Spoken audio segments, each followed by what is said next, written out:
Typically, I'll split my split up into a push-pull leg split, so all my pulling movements get hit on the same day. So it means my biceps are gonna get hit the same day as my back, and I do a whole back workout. The way Alex does it is he'll have a thickness day and then a width day, right, for your back, and just focus exclusively on that. Thickness of the back is my weak point, so I want him to take me through his thickness workout, and we'll see how he does. So when we're doing a thickness workout, we're working on building the thickness of the back out this way. The width workout gives you this Dorito chip shape. Both are really important for on stage. So you see how at the bottom, shoulder blades almost coming to the side, really letting that stretch get in between here. That way when he goes up, squeezing all this in between the shoulder blades. So you kind of let that scapula come apart, let those shoulder blades come apart, and then pull it back. That's what will give you that thickness up high. So I was told by the judges on my last competition that I do have wide enough back, but not thick enough. So this is what I'm focusing right now. I hope you've changed a lot since they told you that, because it looks... It's exactly the same way it was on stage. So, really? Yeah. Oh, it means I need a lot of work. I have like 3 herniated discs. So for a long time, I didn't train lower back at all. It's gotten a lot better, but it's still a weak point. Hernias, they don't go away, right? Not really. The body will kind of suck it back in, so it's not as inflamed. A certain amount of load will kind of squeeze that disc right back out onto the nerve. So I don't know what weight that is, but 4 plates I found is safe, and I don't go higher than that. The injury from my spine, it wasn't from rugby as much as rugby and the weightlifting. Because I would squat heavy Monday, deadlift heavy Tuesday. Every day, go at night, play rugby for years, and then it just caught up to my spine, getting hit, and then coming doing heavy the next. No chance to recover. And you were doing it while you were 100% natural. Yeah. How did you recover from everyday squats and everyday deadlifts? Apparently I didn't. But it's important what you said. You need to build up to it. You should be going to your training sessions like ready to train. And if you don't feel that way, it's like sleep, nutrition, supplementation, volume of the weightlifting. Something needs to change. Your fatigue's too high. But barbell row is definitely must-have in the back workout. I think any back workout. When we met first time a couple of days ago, you told me that the form that I was doing the other day, it was Yates row. I did not know the name of it. So sometimes I do that, like higher version of it, to hit more like upper part of the back, still middle back, still thickness, but like the area lower rhomboids and lower traps, like between shoulder blades, to get like striation there. So I would go not so low, higher, and bar goes higher to the lower chest. Conventional barbell row would go lower, almost like horizontal, lower stomach. Both overhand you prefer? Both, yeah. Why overhand? I just feel my back better this way. Reverse grip, I feel a lot of arms, a lot of biceps. Slowing your pace. Not to go like, not to use the momentum. You're doing it like 90% of the speed that you want to do, what that your body want to do. That's what I sometimes do with my clients. You're doing it like intentionally. More control, more contraction, right? Yeah, because I used to train everything explosive. I want fast twitch muscle fiber for exploding on rugby. That's right. That's important. But now I care more about injury prevention. Blasting through the reps, I find I'm a lot more likely to potentially risk injury. And if I can slow it down and get a little bit longer on the eccentric and everything, I can use a little less weight and then not have that same risk of blowing something out, going too heavy with bad form, you know? And yet you're still going heavy. Decently, but it's trying to ego check, you know? Another thing I started doing recently is like not starting off super heavy overhead press, like getting some lateral raises or something into pre-fatigue so that I'm not putting the same amount of weight overhead. So it doesn't look as cool, but you still get those reps to failure, but with less risk for injury. I like to train for strength, but I'm trying to get better as my goals are different now. You know? It's not easy to do, especially if you're running social media. There's such a huge temptation to fucking show the biggest weight possible so that your followers like go insane. How does he do that? Like Larry Wheels. You're doing a great job putting more control into this. I'll probably have to cheat a little bit on this one.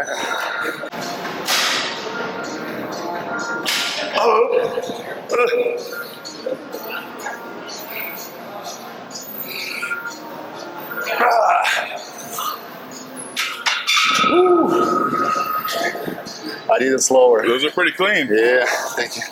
So I know I just gave this whole speech about good form and not using heavy weight. Give me a break. This is heavy.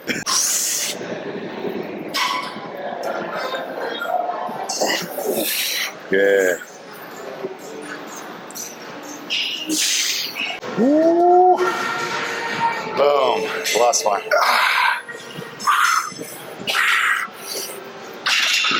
Sweet. That's good weight. He's a strong motherfucker. Skinny but strong. Yeah. A friend of mine, I forget who it was, but someone in the powerlifting space, he was reading some studies about how hydration affects powerlifting results. There's a 1% decrease in hydration has a noticeable impact on the 1 rep max, measurable. So it's like 1%. There's days where I drink less than one of these. That's not good when you're training the way that we train. Can't really get away with that. And we do so much shit to get an edge. 4 or 5 meals a day, all these supplements. You don't do a basic like drinking enough water and you compromise yourself. That was probably more important than all those supplements you took. Control the easiest to control things first. The most natural things first, the foundation first. And then the rest is supplementary, you know, that's why it's called a supplement, not a foundational. Oh, that's heavy, huh? Let's go. Yeah.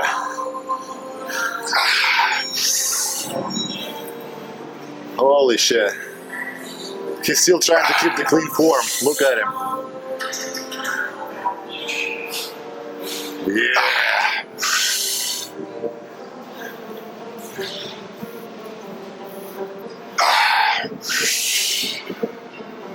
Ooh.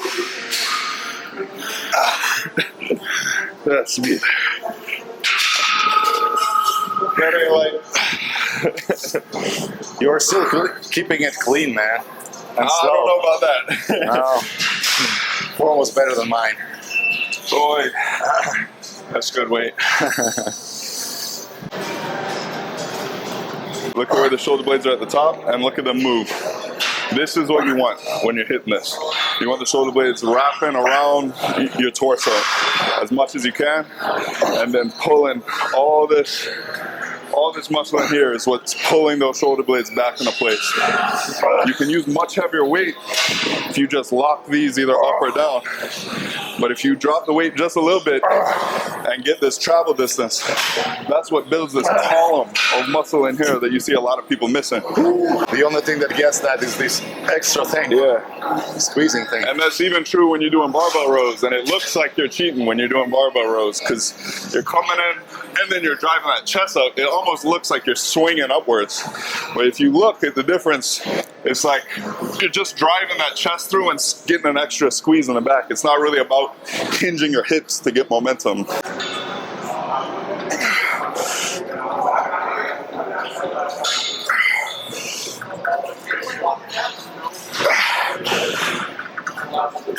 Yeah.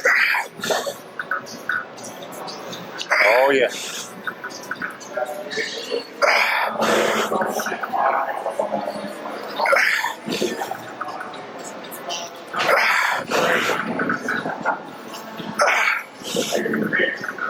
Good.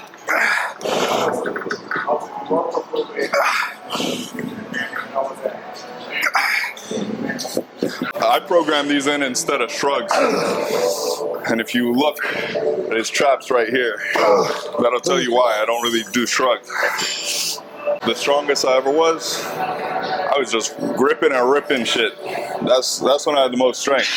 You're just exploding through every lift. Like you said, different training styles for different outcomes. Right now we're trying to grow, or I'm trying to grow, so everything's a little slower, but... Even for growth, a little bit of explosiveness is not like wrong. Sometimes it's this little momentum that you create from the beginning of the motion.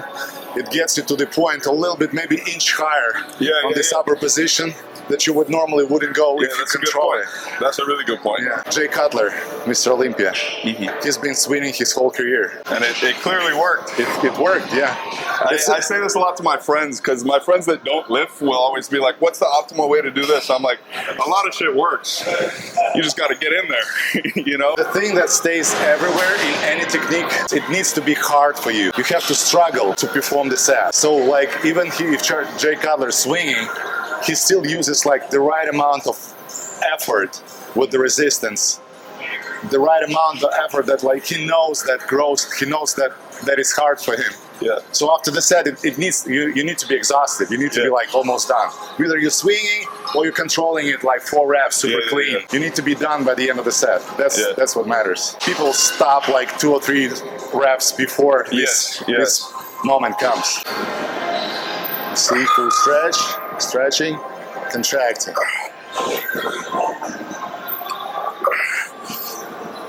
Getting all these curves right here. See the blood? It stays white after I push it. Blood is there. So what I'm doing here, I'm focusing on my shoulders going inwards and then rotating back. Okay. So again, I'm stretching my middle back and getting back together. Holding dumbbells, thumbs up, like this. Yeah. Okay. And this is the second movement after the rowing there.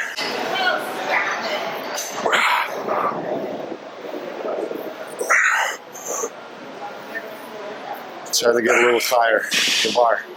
Yeah. Good. Try to stretch this area by dropping shoulders down and then getting them extra high. Shoulder joints. Shoulder joints in, shoulder joints as high as you can. Good. Yeah. Good. Right here. Nice. There you go. Good. That's a weird one. I like it though. Yeah, feel it? Yeah. I used to do aviation before. I wasn't making crazy money, but still I was making more than I'm doing that I was doing in social media for a long time. Yeah. But still I quit that job because I did not have passion for it. I wanted to do fitness. Exactly. I quit that job. Make like 10% of what I was making before. Oh, really? Insane. But I'm way happier now. I like it more. It's enough to pay my bills right now, and then I know it'll go up, so I don't worry about it. Yeah. Yeah. I don't know if you're bring it to your audience, your followers. If you're not, you have to articulate that. It's very important. Yeah. For people to see that following your dream or your passion is way more important than making $1. Yeah. You will still make your money eventually if you follow your passion, right? Yeah. Because you're 100% dedicated to this shit. Yeah. You're not forcing yourself to do anything. You're this is what I like to do. This is what I can do every day. Yeah. Money is an easy goal to understand. It's like a measuring stick for how successful you are when you're young. It's like, oh, if I make this amount, that's success. If I have this amount of money. And I think the older you get, the more you realize, no, it's like having freedom is what you really want. And money is a proxy for that freedom. And if you can get that freedom to kind of spend time doing what you love, you don't really care about the money, And that's what I find, at least. So money's an easy guiding thing when you don't have anything stronger to guide you, or more important to guide you. You coming to this being 20-something years old already, big respect. Thanks, brother. I mean, I wasn't that way for a long time. It was, what's the quickest way to get rich? I know and so many I wouldn't people. do it to the point where I'm scamming people. A little bit better than that, but it was quickest way I saw to get rich was, okay, be a computer scientist, start a software company, and do all that. And that's kind of why I went that route. I started working at Meta and started making really good money, and looked at the people that were 5 years ahead on that same path. Yeah. Even if they did it perfectly and made all the money in the world, I was like, that's not a position that I would trade for my alternatives of just follow my dream, Yeah. You can make some money on fitness when you blow up and then invest back to this industry because you know how it works. Working on that now. I give them a proposal today. We'll see what they take. So you didn't give up. You're still partially using your IT knowledge. Yeah. Absolutely, yeah. Yeah, it's just more in the niche that I care about now. Yeah, that's right.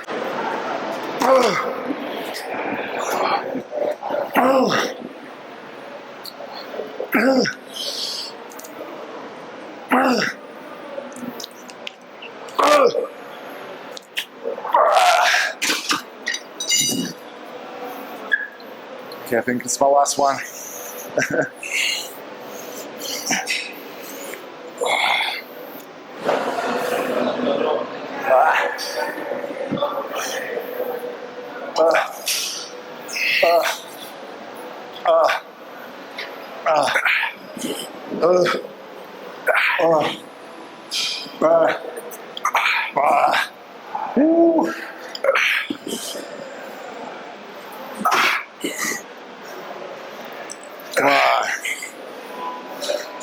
Good. Nice. Come on, man. Good.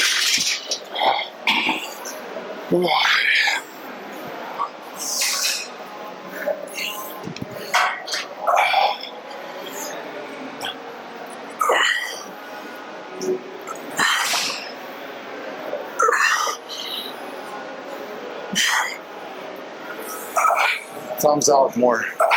Backwards. Yeah, like that. That's a lot harder.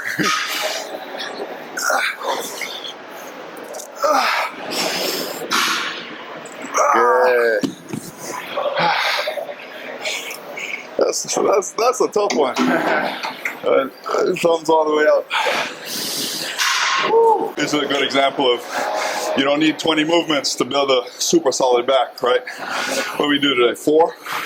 Probably, yeah. That's a full workout.